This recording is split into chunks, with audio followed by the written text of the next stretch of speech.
Plant and nut-based milks used to be like Accrington Stanley in that milk marketing board advert, unknown and unfashionable, but roll on 2017 and our shelves, fridges and coffee shops are packed with dairy-free alternatives. I've been travelling across the country trying to find out what drives such a change and what effect it has on the industry and consumers' health.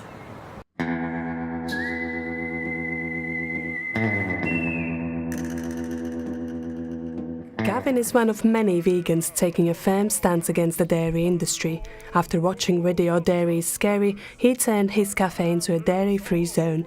As for most coffee shops, around 50% of the profit comes from coffee and about 80% of that comes from milky coffee. So the decision was not one to be taken lightly. I had got to a point where I couldn't support the dairy industry anymore.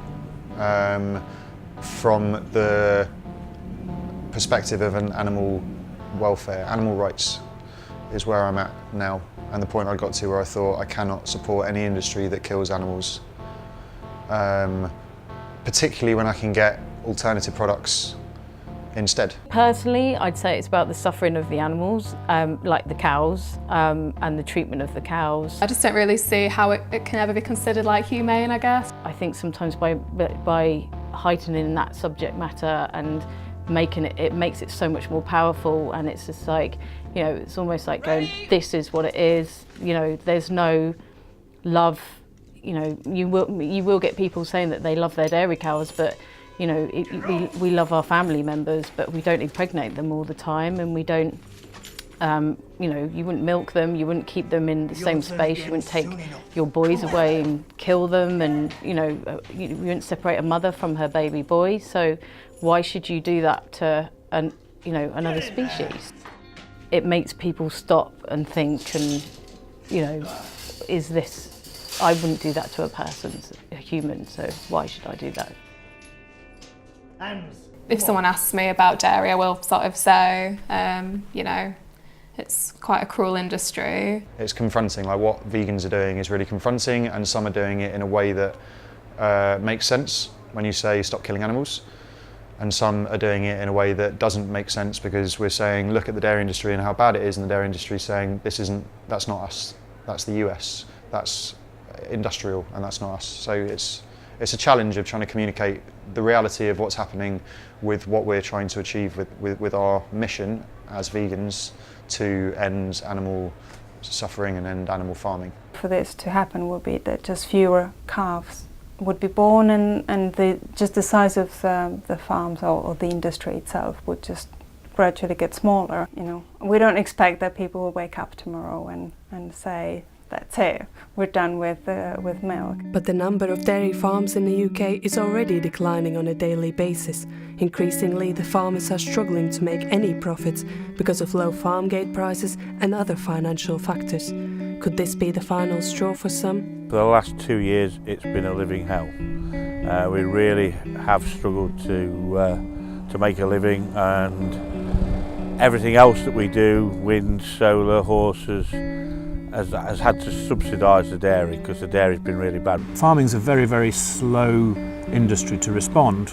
We plant crops 12 months before we need to harvest them, and if you're a livestock farmer, you're thinking years and years in advance actually. A dairy farmer might have a female calf born this morning. She won't start to produce milk for that farmer for 2 or 3 years, and won't pay for herself for another 2 or 3 years after that. So they're having to think a long, long way ahead, and the uncertainty of Brexit is very scary for them. For some people it's time to switch and quit, and that was the case for me. But those that want to stay will find ways of doing it. They'll look different, farms will look different, but they'll resolve it and move forward. Last year we thought about packing up dairying altogether, but we thought of something new with a little shop at the end of the drive, and actually that little shop's been a godsend. We sell about 100 litres a day, which doesn't sound a lot, but it's £1 a litre. But yeah, we've been there, thought about that, which is why we've gone organic. It's also why we only now milk once a day. Our cows are under less pressure, we're under less pressure, and we've actually got our life back again. Those farmers that have got contracts to supply milk into the supermarkets are the lucky ones. The ones that have struggled the most in recent years have been those where there's a middleman, where it's being made into cheese and then sold to the supermarket. They haven't got that direct relationship with the retailer at the end of the line. But supermarkets have often been blamed for intensifying the milk production process. Farmers have increased the milk yield per cow in order to meet the quota for the big demand, hence negative press of some industrialised farms. There's an increase per cow of about like 2 to 7 litres per year, and it's not, it doesn't seem like much, but if you kind of realise that, say, the natural amount of milk a cow would produce is 4 to 6 litres, and some cows are producing 45 litres per day, that's a huge amount. The challenge we have with milk is that it's marketed very much as a commodity, as a bulk product, a raw material. I would blame the supermarkets for the leading agriculture into an industrialised form. I think consumers are as well. One supermarket will promote its milk being cheaper, customers will go there to get it. It starts with us. We've got to be better at marketing what we do, which hopefully we're getting better at. It's not all the supermarkets, but they are extremely powerful. No processor wants to lose a supermarket's business. As a result of all the negative publicity around the dairy industry, ethical aspect seems to be the main reason why people turn away from it. With that, we've seen a huge increase in mass-produced alternative milk offerings, for which consumers may pay up to 80p more for less product. I actually think they would pay more if the supermarkets charged more. I guess it's really market influences. I guess that, you know, there's a market there and that market has been taken advantage of by the producers of milk alternatives. It's just been showing a sort of skyrocketing trend in the alternatives. If they think that there's this new idea, so like gluten-free foods for example, there are a lot of gluten-free foods, but nobody really understands why they're excluding gluten unless they've been to a nutritional therapist. And it's the same with milks. I think it's making people who used to be much more reluctant to change and to try new things. It's making them maybe more curious and more willing to try, because it's not something that you'd have to go to a health food shop for, but you can go to Sainsbury's. I think that's the difference between conventional dairy milk and some of the alternatives. They're marketed from the very beginning as an alternative product with a brand, and the people that buy it are attracted by the advertising and the lifestyle images that brings, I think. So why not? Almonds and nuts, nutritionally dense, high in potassium, lowers cholesterol. So should we really swap a glass of milk for a carton of dairy-free milk? Converted into a milk, they have very little. So it is really just an alternative tasting water, which can often be very, very sugary.